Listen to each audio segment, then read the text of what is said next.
Alors, je vais vous montrer là une petite vidéo comme la précédente, mais c'est aussi un jeune homme, c'est Joseph Chovanec, qui a un syndrome d'Asperger, qui témoigne là aussi, comme le précédent, et qui parle justement de ses problèmes sensoriels, hein. Valentin parlait de ses problèmes de communication, Joseph là parle de ses problèmes sensoriels.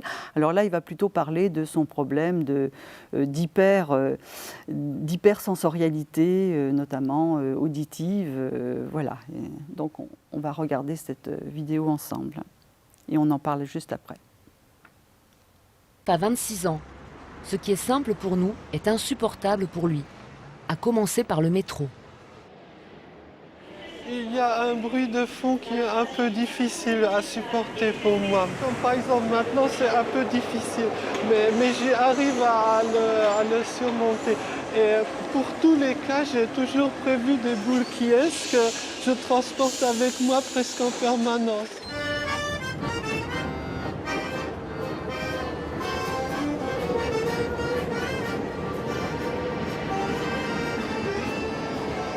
C'est tout simplement peut-être l'impression de déchirement intérieur. Je ne peux pas le décrire, c'est un peu comme si on vous demandait de décrire la douleur. C'est difficile à décrire, mais pourtant on le ressent. Et c'est généralement quand on le ressent qu'on comprend ce que c'est. Mais le bruit n'est pas le seul problème de Joseph. Dans un environnement comme celui-là, j'ai par exemple des ennuis avec le jeu de regard. Où est-ce qu'il faut poser mon regard? Donc mon vieux réflexe, c'est de lire en boucle l'index des stations. Comme ça, au moins, on n'a pas ce problème-là. J'ai des problèmes avec le regard dans quasiment toutes les situations sociales. Pour Joseph, les moindres choses du quotidien sont compliquées. À l'inverse, être premier de la classe ne lui a jamais posé de difficultés. Nous sommes à l'école des hautes études en sciences sociales, un prestigieux établissement. Joseph y est inscrit en thèse depuis 3 ans. Et quand on lui pose une question, on a toujours droit à un exposé très détaillé. Nous sommes à l'école des hautes études en sciences sociales, donc un établissement, une grande école fondée dans les années 60 pour précisément développer les sciences sociales. Impossible d'arrêter Joseph tant qu'il ne sera pas allé au bout de sa démonstration. Mais heureusement, il en a conscience. C'est ce qu'on me disait souvent quand j'étais petit. On m'appelait soit l'encyclopédie sur pattes, soit le perroquet qui va avoir 20 ans, soit encore d'autres qualificatifs moins aimables. Les autistes savants développent un intérêt particulier et cet intérêt particulier est souvent marqué par le côté encyclopédique, c'est-à-dire une accumulation de faits, de données, souvent de détails, parfois outranciers comme une collection de batteries russes du 19e siècle, pour reprendre un exemple connu. Joseph ne sait pas doser son discours. Il a été diagnostiqué il y a 2 ans et peu de gens dans son entourage sont au courant. À l'école des hautes études en sciences sociales, sa différence a été bien acceptée. Aujourd'hui, il a rendez-vous avec son directeur de thèse. Bonjour. L'objet de ses recherches, un aspect très précis de la philosophie d'Heidegger. Comment vous allez faire pour distinguer, ça reste un problème, les propos que vous attribuez à Heidegger lui-même? C'est surtout des rédactions que je vais devoir faire. Et peut-être, est-ce que c'est pertinent de parler de l'ontogenèse et de la philogenèse de Haeckel, ou alors est-ce que ça écarte trop du sujet? Comme tous les élèves, Joseph a été admis sur ses compétences et son érudition. Grâce à vous, par exemple, j'ai rencontré des idées nouvelles.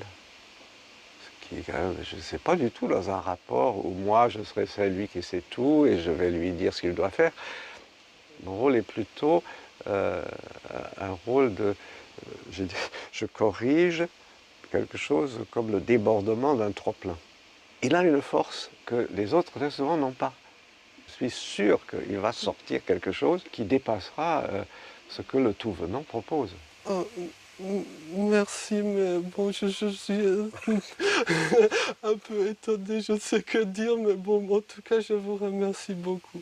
On n'a pas du tout abordé la question d'un handicap, parce que si on s'attarde sur la faiblesse, on perd l'immense bénéfice qu'est la force qu'on peut tirer de la faiblesse.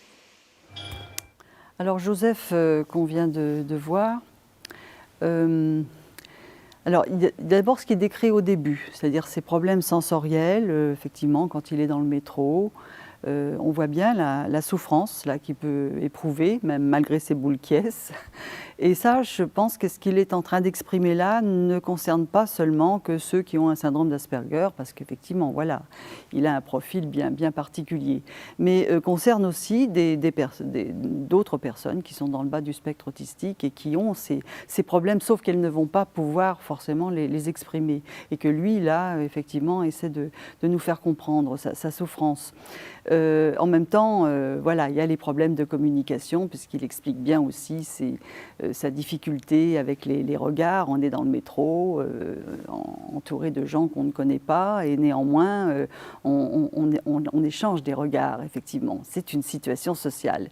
Et là, il montre bien que non seulement il y a les sensations, la musique, etc., le bruit que fait le métro, mais il y a aussi les personnes qui sont autour de lui, qui effectivement lui posent problème.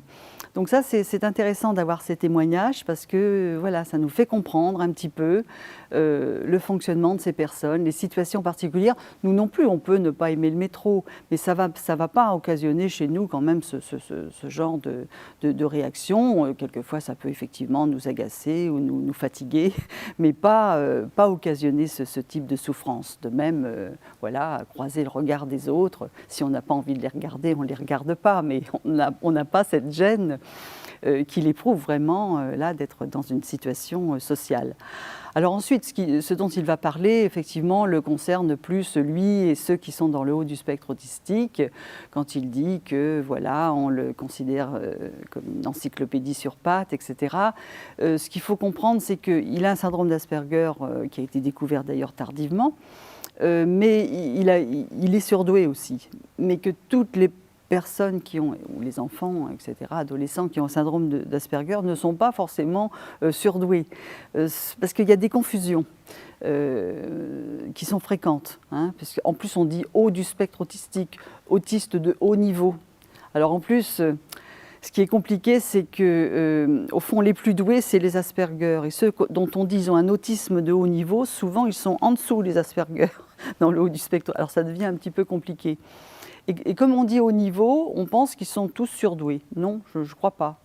Mais c'est vrai que voilà, beaucoup ont un fonctionnement effectivement particulier et certains d'entre eux, en effet, présentent effectivement un profil de surdoué, ce qui est le cas de Joseph, avec effectivement une volonté, là, une implication dans un certain nombre d'activités.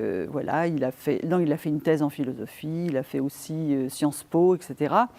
Seulement le problème, c'est que voilà, pour s'insérer socialement et professionnellement, eh bien, c'est pas simple pour lui, parce qu'on pourrait se dire, ben voilà, finalement, ces personnes, elles n'ont pas trop de problèmes.